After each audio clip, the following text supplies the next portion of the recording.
Well, Professor of Politics at Queen Mary, University of London and Deputy Director of a UK in a Changing Europe, Tim Bale, joins me now from London.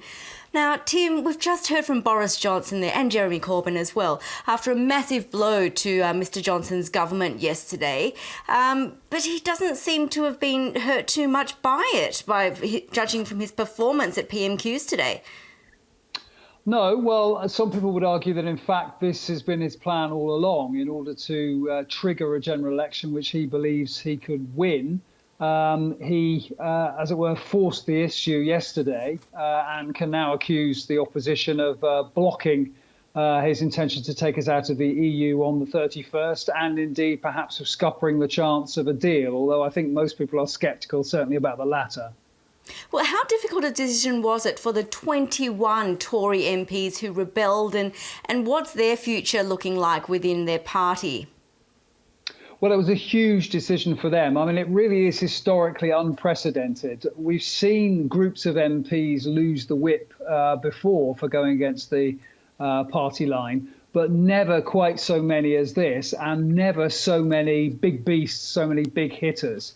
As far as they're concerned, and as far as their future is concerned, it looks pretty bleak if they want to stand again as Conservative candidates, certainly.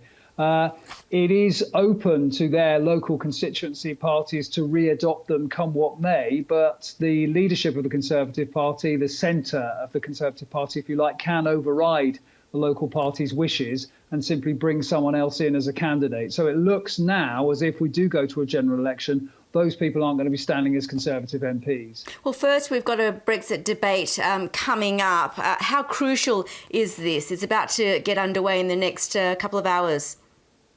Well, this debate is all about the Commons being able to mandate Boris Johnson to request a further extension from the EU 27.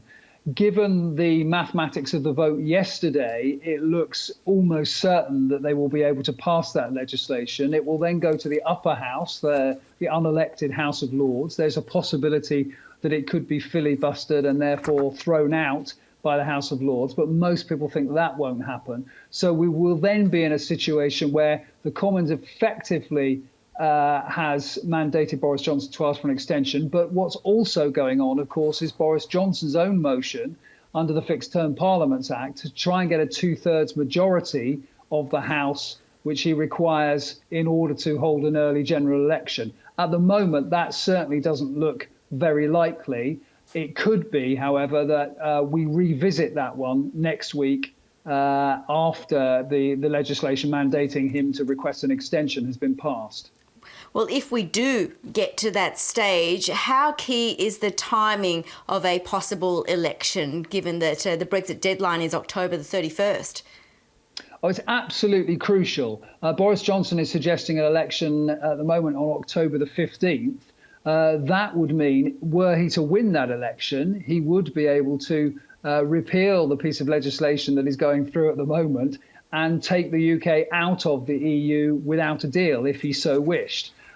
So many people would argue that, in fact, the opposition Labour Party would be best not to actually give him the opportunity of another election before the 31st, allow that deadline, as it were, to pass, that extension to be granted, and only then give Boris Johnson what he says he wants, which is a general election. That would have the advantage for the Labour Party, if we're just looking at partisan advantage, of the Brexit Party run by Nigel Farage eating into the Conservatives' vote on the grounds that Boris Johnson hadn't been able to deliver what he absolutely promised he would deliver, and that is Brexit by the 31st of October. So if Boris Johnson doesn't get an election, and if the bill to block a no deal is backed, what else do you think Boris Johnson would have up his sleeve? Who knows? I mean, we are in, to coin the cliche, uncharted territory. I mean, I think if he doesn't get the election he wants and this legislation mandating him to ask for an extension is passed, I can't actually see him resigning. I think he will just press and press eventually for a general election and hope that the sheer unpopularity of the Labour Party's leader, Jeremy Corbyn, will eventually enable him to win that election. Having said that, of course, if he doesn't deliver Brexit by October the 31st, he's going to have a huge problem explaining that to the Leave voters who are desperate for that to happen. And, well, you say it's a slim chance, but what if Jeremy Corbyn were to win that election, if that election is held? What are the likely scenarios for Brexit? Well, Jeremy Corbyn is still, some people would say unbelievably, hedging his bets on this.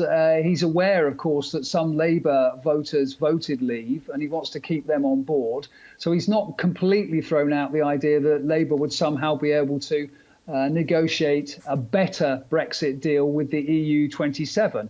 I wouldn't entirely rule that out were Labour to win a general election. After all, it may be possible to do what's called a Norway-style deal, whereby this country stays in the single market of the European Union and stays in the customs union, but actually leaves the EU.